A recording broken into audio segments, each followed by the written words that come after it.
Alright, so here's number 9.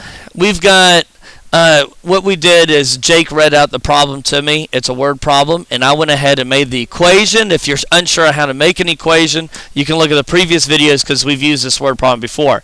So we're practicing elimination, so you have to solve this via elimination. So you have to think about, well, which variable is easiest to make opposites? Let's go with Grace. What do you think?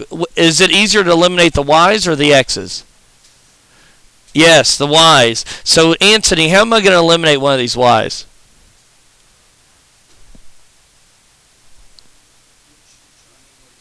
Yes, how am I going to make one of them negative?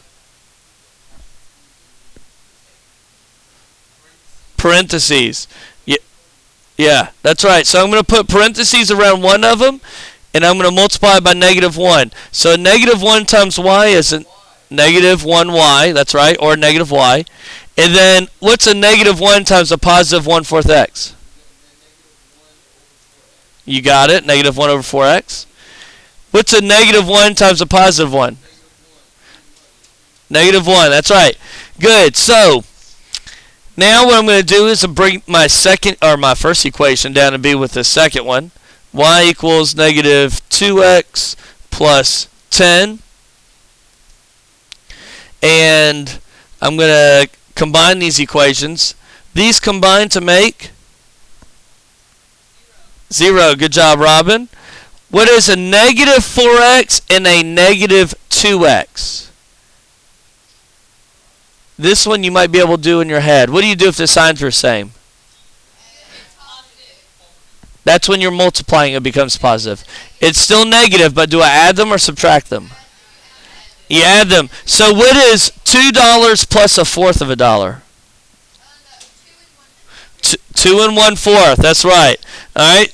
So, and it's still going to be negative, so it's 2 1/4 x plus.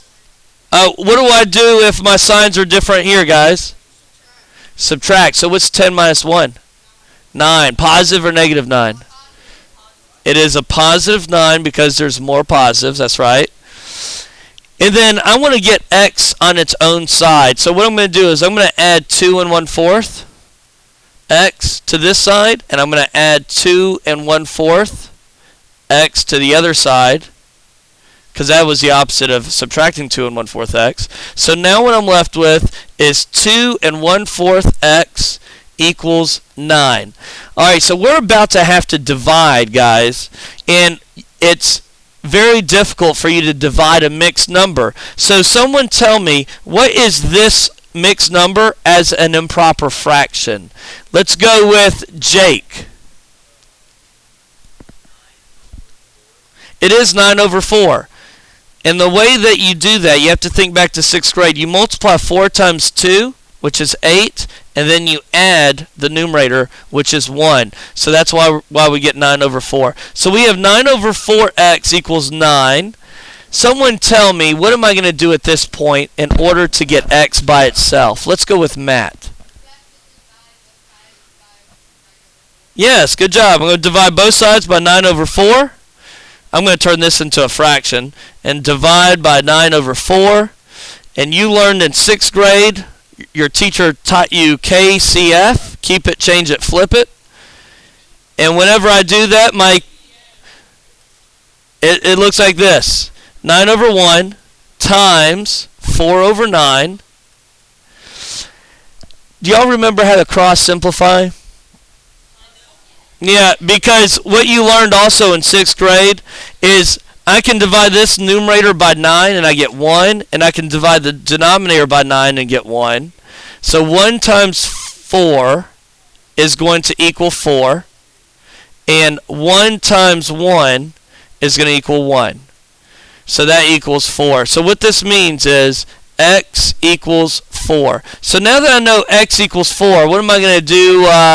Let's go with Hayden up at the front.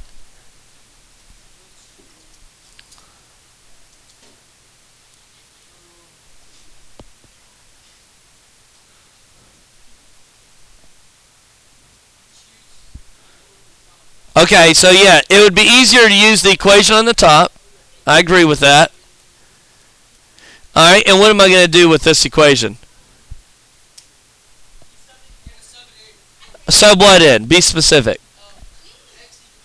Yes, I'm going to put 4 in for x. Good job. So whenever I do that, my equation looks like this.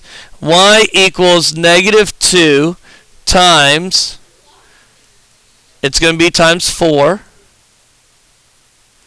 What's a negative 2 times a positive 4?